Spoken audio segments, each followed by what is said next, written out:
আসসালামু আলাইকুম ওরহমতুল্লাহি ওবরাকাতুহ।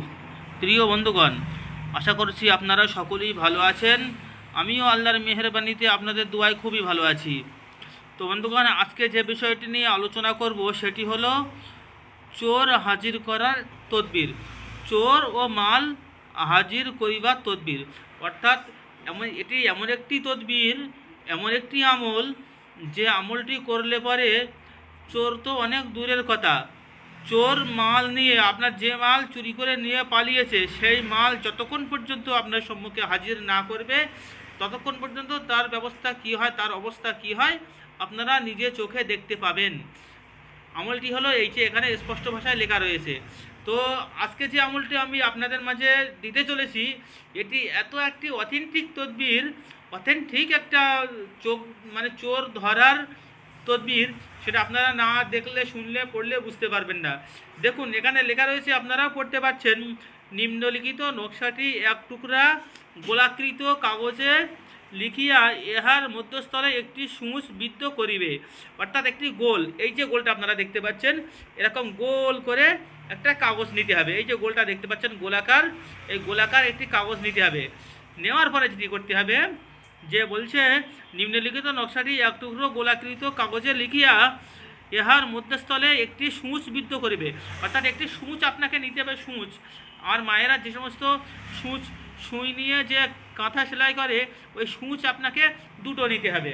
এখন দেখুন, স্পষ্ট ভাষায় লেখা রয়েছে যে সূচ বিদ্ধ করিবে ও বলিবে, চোরের চক্ষু, কলিজা ও নাভি ফুলিয়া দিলাম।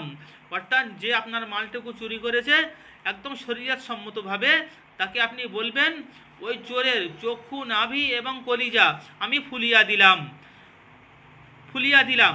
অর্থাৎ যে চুরি করেছে তার অটোমেটিক জ্বালা শুরু হয়ে যাবে। অতঃপর ওই সূচটির ছিদ্রের মধ্যে আরেকটি বড় সূচের মাথা ভরিয়া দ্বিতীয় সূচটিকে এমনভাবে মাটিতে গাড়িবে যেন কাগজখানি ঝুলানো অবস্থায় থাকে। অর্থাৎ আরেকটা সূচ আপনাকে নিতে হবে। নেওয়ার পরে যেটি করতে হবে সেটি হলো, ওই সূচের ভিতরে আরেকটি বড় সূচ দিয়ে ওর ভিতরে ঢুকিয়ে দিতে হবে।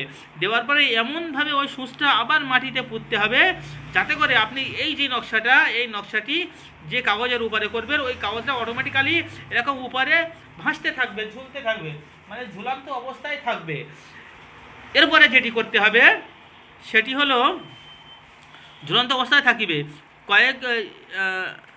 এবং অতঃপর ইহা সামনে লইয়া সূরা ইয়াসিন পড়িতে থাকিবে।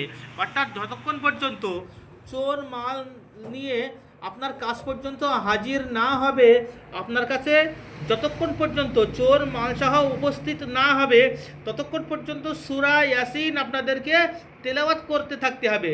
সূরা ইয়াসিন নিশ্চয়ই আপনারা জানেন, কোরআন শরীফের 22 পারায় সূরা ইয়াসিন রয়েছে, যার শুরু হলো বিসমিল্লাহির রহমানির রহিম, ইয়াসিন আল কুরআনিল হাকিম, ইন্নাকা লামিনাল মুরসালিন আলা সিরাতিম মুস্তাকিম, তানজিলাল আজিজির রহিম। সূরা ইয়াসিন বলে একটি সূরা রয়েছে, ওই সূরাটা আপনাদেরকে তেলাওয়াত করতে থাকতে হবে।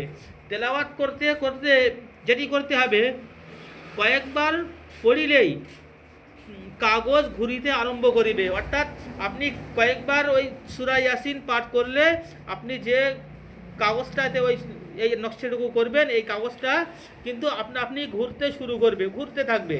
অতঃপর যতক্ষণ চোর মালসহ হাজির না হইবে ততক্ষণ পড়িতে থাকিবে, প্রকাশ থাকে যে স্থানে লিখিত হইবে।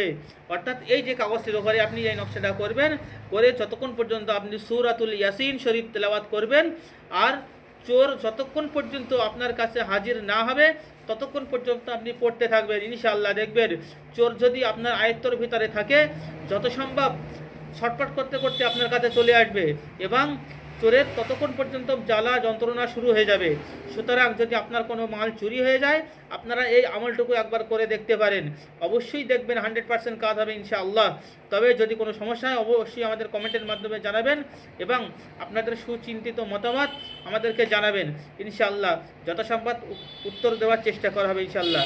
তো আমাদের চ্যানেলটি যদি ভালো লাগে অবশ্যই সাবস্ক্রাইব করবেন, আর ভিডিওটি যদি ভালো লাগে একটি লাইক এবং একটি শেয়ার করবেন। আসসালামু আলাইকুম ওয়া রাহমাতুল্লাহি ওয়া বারাকাতুহু।